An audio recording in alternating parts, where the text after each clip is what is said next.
I want to investigate the impact of army size in a fight of Zerglings versus Marine. So in a big fight, there should be an advantage for the Marine because it is harder for the Lings to surround a big Marine army. So I created 80 Zerglings and 40 Marines, equal supply. Both teams are on equal 1-1 upgrades, and we're going to take this fight and see who is going to win. Attack, stim.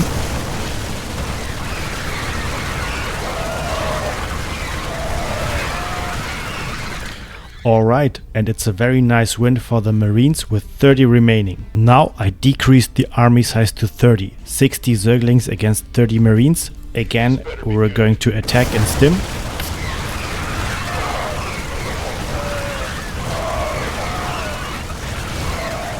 Yo, very interesting. Again, it's a win for the Marines. Alright, we're at 20 supply. Attack, stim.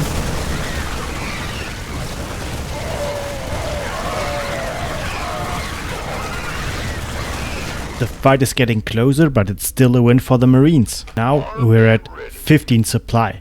Attack, stim.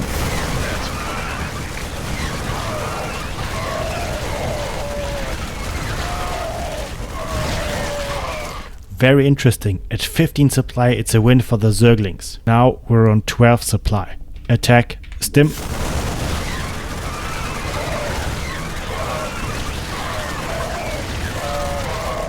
Yo, again a win for the Zerglings. And we continue with the small army sizes. This is now 8 supply. Attack, stim.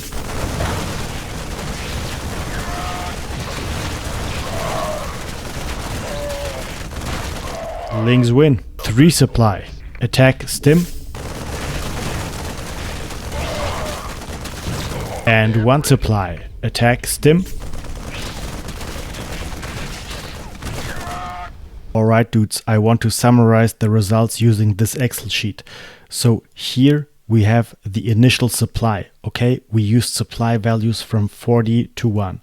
Here you have the supply of the winning team, whereas a positive value indicates that the Marine won and a negative value indicates that the Zergling win. So for example, in the 40 supply simulation, the Marine won with 30 Marines remaining. And in the 1 supply simulation, the Zergling won with 1 simulation. This is 0.5 supply, okay? And then I calculated the winner supply percentage. So this is the percentage of the initial value supply of the team that won.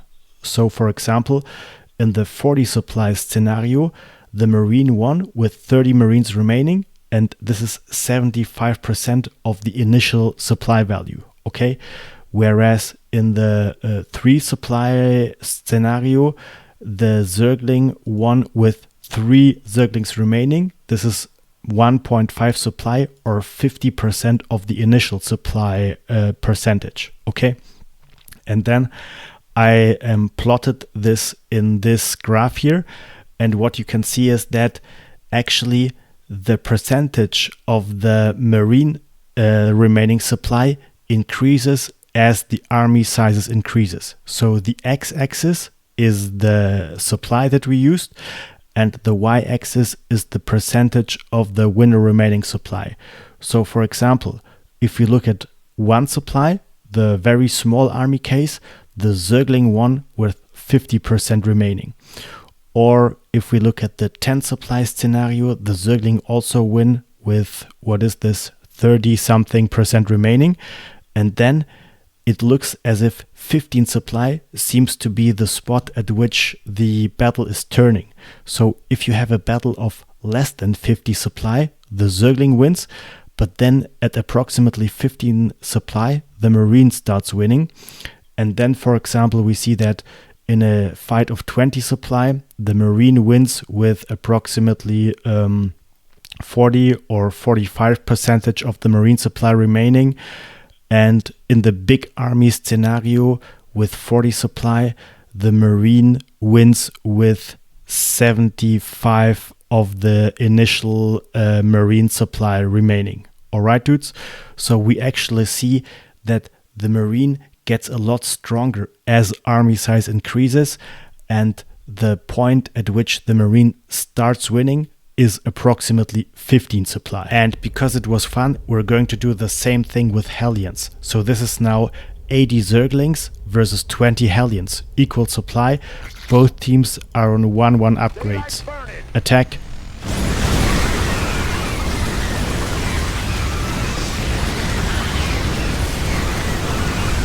Yo, hellions win with 15 remaining. 30 supply Lynx versus hellions. Attack.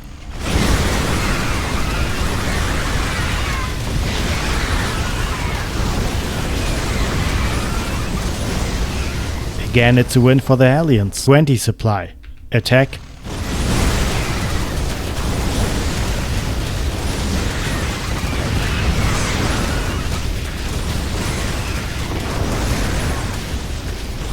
Hellions win. 16 supply. Attack.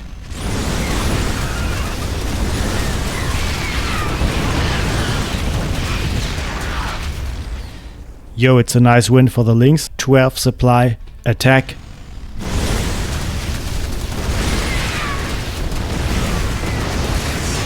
Easy win for the Lynx. 8 supply. Attack.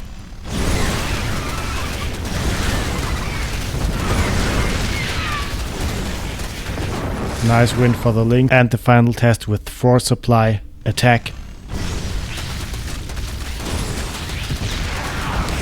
Yo, the Lynx win. Alright, and again we look at the Excel sheet. So here you have the supply of the initial army. Here you have the supply of the winning team. Positive means Hellion 1, negative means Zergling 1. And here you have the winner supply percentage. So for example, in the first case with 40 supply, the Hellions won with 30 supply remaining. So the Hellions won with 75% of the initial army value remaining. Okay. Then in the small army size with 4 supply, we had 8 Lynx remaining. This is 4 supply, and this is 100% of the initial army value supply. Okay, so a red number means the Zergling wins, and a blue number means the Hellion wins. And I again used this chart to visualize the results, and you can see the expected pattern. So the Hellion gets stronger as army size increases. Okay, so for example, with the big army case with 40 supply, the Hellion won with 75% of the Hellion army value remaining, whereas in the very small army case, which is 4 supply, the Zergling won with 100% of the Zergling supply remaining. And the turning point at which the winner changes seems to be something like 17 or 18 supply. So if you have a Zergling army and you fight against the equal supply Hellion army with less than 18 supply, you're going to win. But larger than 18 supply, the Hellions are going to win. And this is just a general case for StarCraft or general for RTS games. So the ranged unit is generally better in larger armies because a ranged unit can perform its attack no matter the distance to the target. So if you have just a big clump of ranged units, everyone can attack.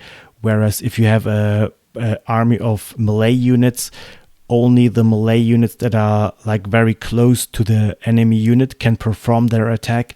So only one layer of the melee units can attack.